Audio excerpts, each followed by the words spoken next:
विष्णू देवा, झाडू मारा झाडू मारा.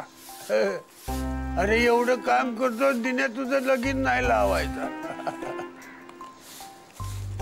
तू शास्त्र्यांच्या घरातला कचरा साफ कर, मी शास्त्र्यांना साफ करतो.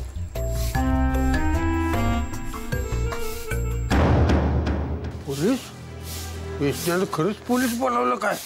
अरे दादा बाजा.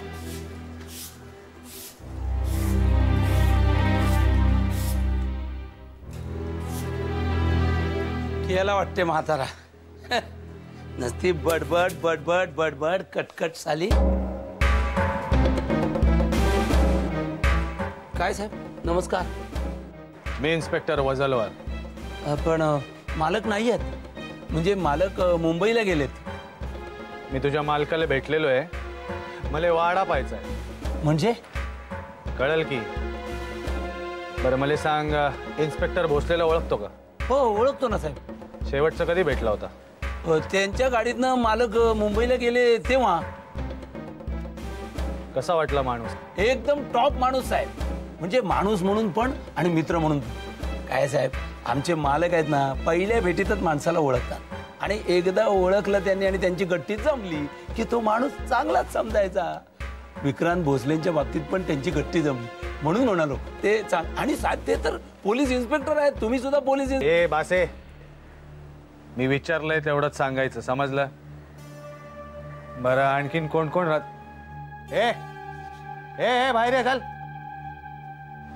हा इकडे. हे सोपान आजोबा आहेत साहेब.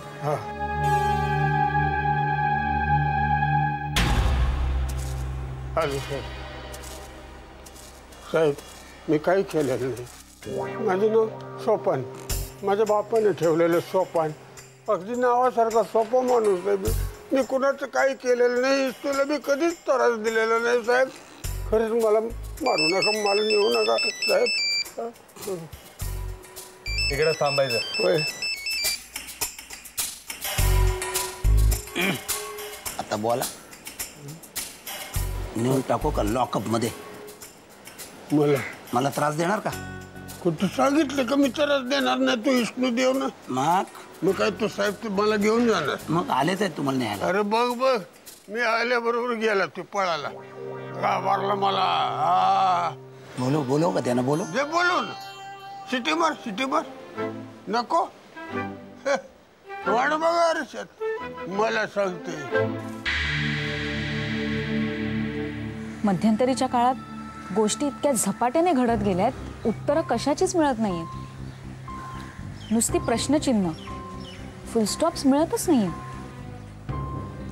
प्रिया तुम्हाला ओरडशील कदाचित, पण माझ्यासमोर ज्यावेळी असे प्रश्न येतात ना, त्यावेळी मी सायन्सचा रूल वापरतो. प्रश्नाच्या मुळाशी जा, उत्तर मिळेल. पण प्रत्येक गोष्टीला हा नियम लागू होत नाही ना स्वप्नील. नाहीतर जगातले सगळेच प्रॉब्लेम्स सूत्र आणि समीकरणांनी सुटले असते. तुला सांगू, एक त्रयस्थ म्हणून ह्या परिस्थितीकडे जर पाहिलं ना, तर मला तर हा सगळा कुणीतरी केलेला प्लॅन आहे असं वाटायला लागतं. मीन्स? म्हणजे नीट विचार करून बघ. प्रत्येक वेळी ज्या ज्या माणसाने घडलेल्या घटनेच्या मुळाशी जाण्याचा प्रयत्न केला, त्या माणसाला मुळासकट संपवण्यात आलं. I'm still not getting it. हे बघ, सुलेखाचा भूतकाळ खणून काढण्यासाठी गेलेला निखिल गेला. मग क्षिप्रा गेली.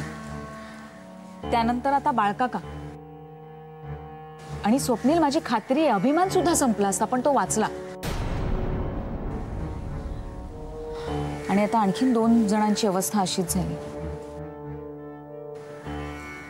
दादा आणि विक्रांत. आधीबद्दल मला माहिती आहे. म्हणजे तो त्या केसच्या मागे होता आणि तो खूप बुडून गेला होता त्याच्यात. पण विक्रांत, एक इन्स्पेक्टर म्हणून आणि एक मित्र म्हणून विक्रांतने काय काय केलंय ते फक्त मला माहिती आहे स्वप्नील.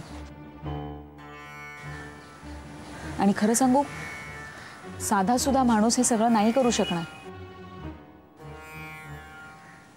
सुलेखा जर हाताला लागली असती ना, तर आज जे चित्र दिसतंय त्याच्या अगदी उलट चित्र दिसलं असतं. म्हणजे आदिला आणि विक्रांतला सुलेखाबद्दल माहिती आहे. दादाला तर माहितीच आहे. ती कहाणी आणखीन वेगळीच आहे. पण विक्रांतला सुद्धा माहिती आहे आणि म्हणूनच त्याला सुद्धा बेपत्ता केलं असण्याची शक्यता मला जास्त वाटते. स्वप्नील, दादा आणि विक्रांतला काही होऊ नये.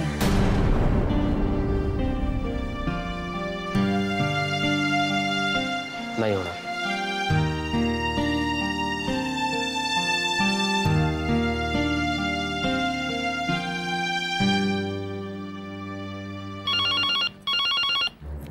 हॅलो हॅलो, मी इन्स्पेक्टर वजलवार बोलतो. इन्स्पेक्टर, आधीचा काही पत्ता लागला का? हे बघा आई, हे बघा जरा माझं ऐकून घ्या तुम्ही. MH04 DY 2850 या नंबरची गाडी तुमच्या ओळखीची आहे? 28. हो हो, बाळभाऊजींची. म्हणजे आधी तीच गाडी वापरत होता. काय झालं? काय ऍक्सिडेंट नाही ना झाला? आधी बरं आहे ना? आता मला जरा बोलू द्याल का तुम्ही? आम्हाला ही गाडी कोकणात एका लॉजवर सापडलेली आहे. 3 दिवसापूर्वी आदिनाथ शास्त्रींच्या नावाने त्या लॉजवर एक रूम बुक केली होती. पण पहिल्या दिवसानंतर ते तिथं फिरकले बी नाही. अगं शुभ्रा, गाडी व्यवस्थित आहे. गाडी मिळाली म्हणून तुम्हाला फोन केला. आम्हाला काही माहिती मिळाली तर तुम्हाला कळवूच. पण तुम्हाला बी काही माहिती मिळाली तर आम्हाला नक्की कळवा. अहो पण नुसते कोकणात म्हणजे कुठे आणि आधीबद्दल हॅलो, काय झालं आई? आदिनाथांचं काही कळलं का? त्या वजलवारचा फोन आला होता. तो म्हणाला की त्याला आदिनाथची गाडी कोकणात सापडली म्हणे, कुठल्या तरी लॉजवर. आदिनाथांची गाडी कोकणात सापडली? पण आदिनाथ कुठे आहेत आई? ते काहीच बोलला नाही का तो. मग आई कुठे असतील होय? सापडे आई.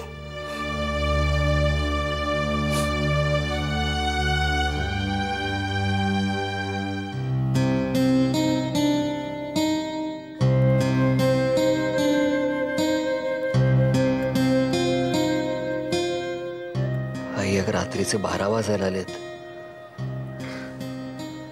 थोडा वेळ, अजून थोडा वेळ वाट बघते रे.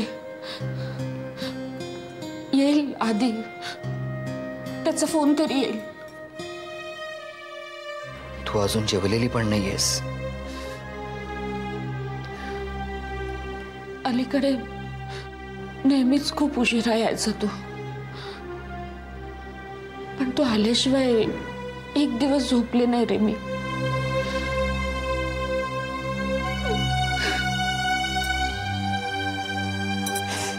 चंदू, काय चुकले रे आपलं? काय आहेत आपल्या वाट्याला हे भोग?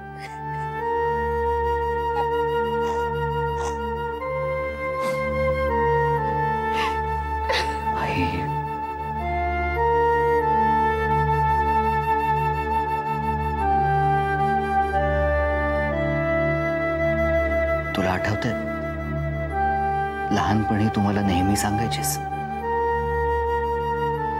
देव आपली परीक्षा घेत असतो. आलेल्या संकटांना आपण किती धीराने सामोरे जातो यावर आपले मार्क्स ठरतात. एकदा परीक्षेच्या वेळी मी खूप घाबरलो होतो, खूप रडलो होतो. परीक्षा नको म्हणून घर डोक्यावर घेतलं होतं. ते 7 दिवस मला 7 वर्षांसारखे वाटले होते.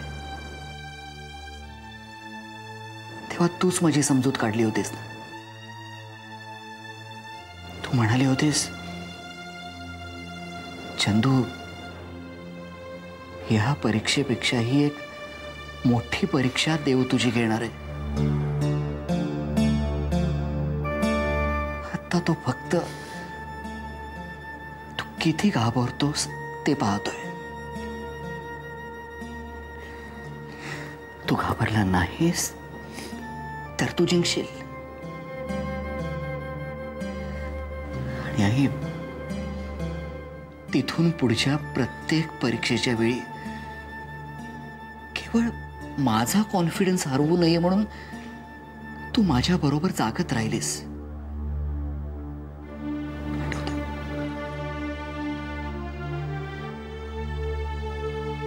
आज पुन्हा परीक्षा आहे आई. त्यावेळी तू मला खचू दिलं नाहीस.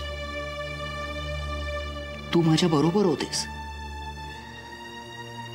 आई, आज आपण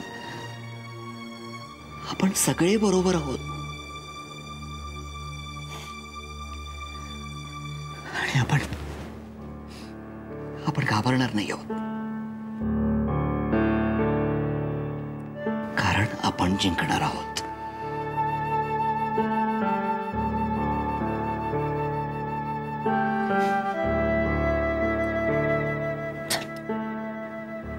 जाऊन घे.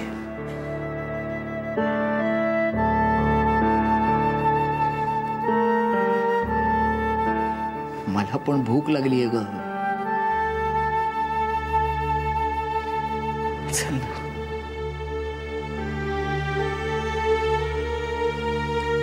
चल.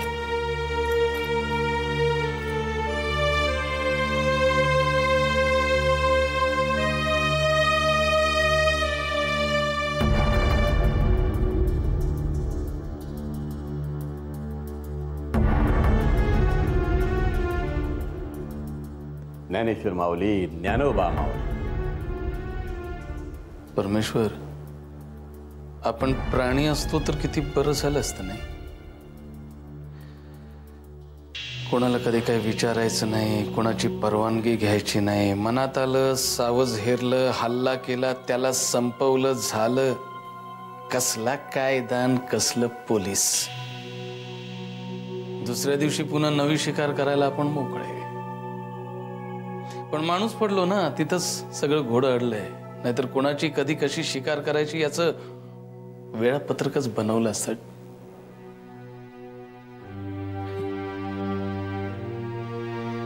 कल्पना विलास सगळा, दुसरं काय. जाऊ दे, बोल. साहेब, हा वजलवार डोईजड होत चाललाय. बाळशास्त्रींची केस CBI कडे पाठवायचा विचार चाललाय. शास्त्री लोक जिवंतपणे नीट जगू देत नाही, मेल्यावर पण नीट जगू देत नाही. या शास्त्राचा खून आपण नाही केला, पण सजा भोगतोय मी आणि माझा पोरगा. साहेब, आज विक्रांत हाताशी असताना बुद्धिबळाच्या भाषेत सांगायचं झालं तर माझे 2-2 वचीर आहेत, पण पटावरच नाही. उपयोग काय?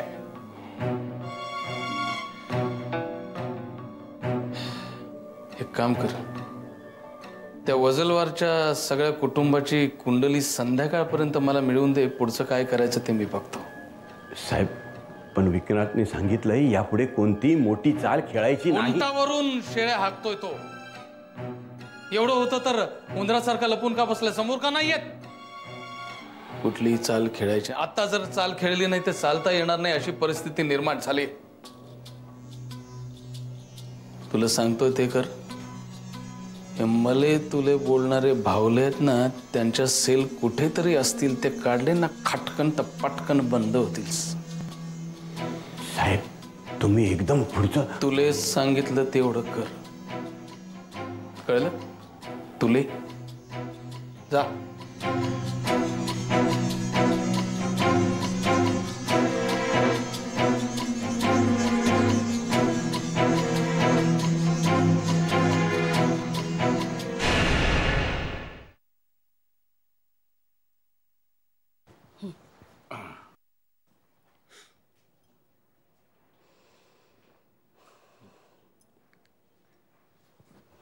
काय झालं पोलीस स्टेशनमध्ये?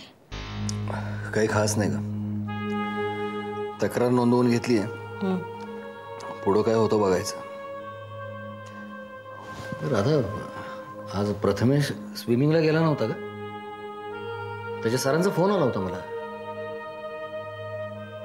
राधा,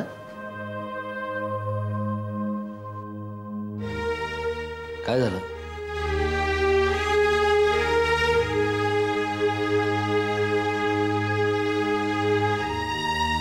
प्रथमेश यापुढे पोहायला जाणार नाही. काय? हे आणि काय नवीन आहे राधा? काय बोलतेस तू? हो, काल तेवढ्यासाठी आजोबांनी मला बोलावून घेतलं होतं. त्यांनी प्रथमेशची पत्रिका पुन्हा एकदा पाहिली. त्यांचं असं म्हणणं आहे की प्रथमेशला पाण्यापासून धोका आहे. कसं शक्य आहे राधा? जो मुलगा इतका पट्टीचा पोहणार आहे त्याच्या कुंडलीमध्ये त्याला पाण्यापासून धोका कसं असू शकतं? तसंच आहे आणि म्हणूनच त्यांनी मला बोलावून हे सगळं सांगितलं. त्यांचं असं म्हणणं आहे की या सगळ्याचा संबंध प्रथमेशच्या मागच्या जन्माशी आहे. म्हणून त्याचं पोहणं थांबवायचं. किती स्वप्न आहेत त्याची. त्याला स्विमिंग किती आवडतं माहिती आहे ना तुला? या स्विमिंगमुळेच त्याच्या जगण्याला एक वेगळा अर्थ प्राप्त झालाय आणि तेच त्याला सोडायला सांगायचं. मला कळत नाहीये का हे सगळं? मला काय आनंद वाटतो त्याचं स्विमिंग बंद करण्यात, पण आपल्याकडे काहीही पर्याय नाहीये. नाही, याबाबत मी आजोबांशी बोलेन. बऱ्याच जणांच्या पत्रिकेमध्ये दोष असतात, पण आजोबा त्यावर उपाय सुचवतातच ना. आणि त्यांच्याकडे प्रथमेशसाठी उपाय नसेल. स्विमिंग करताना त्याच्या चेहऱ्यावरचा आनंद बघितलाय ग मी. स्पर्धा जिंकल्यानंतरचा त्याच्या चेहऱ्यावरचा आनंद बघितलाय मी. तो हिरावून घेऊ नाही शकत. काय व्हायचं ते होते. मी प्रथमेशचं स्विमिंग बंद नाही करणार.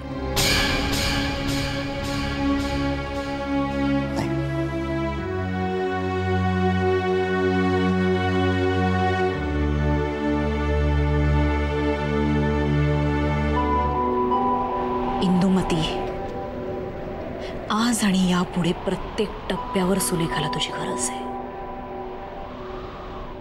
पुन्हा शास्त्री एकत्र होत आहेत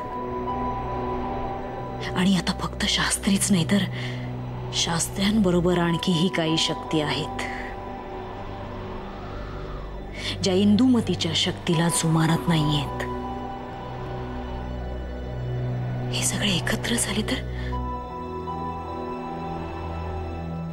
पुन्हा एकदा ती दिंड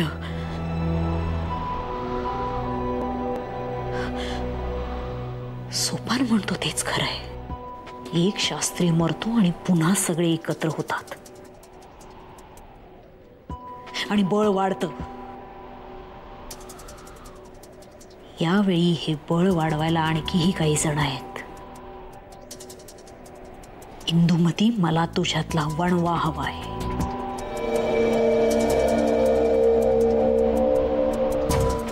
जो एका वेळी एकाला नाही तर अख्खं जंगल जळून टाकेल. यावेळी वणवा भडकणार, पण एकासाठी नाही, प्रत्येकासाठी. आणि त्यासाठी इंदुमती, मला तुझी गरज आहे. मला तुझी गरज आहे इंदुमती.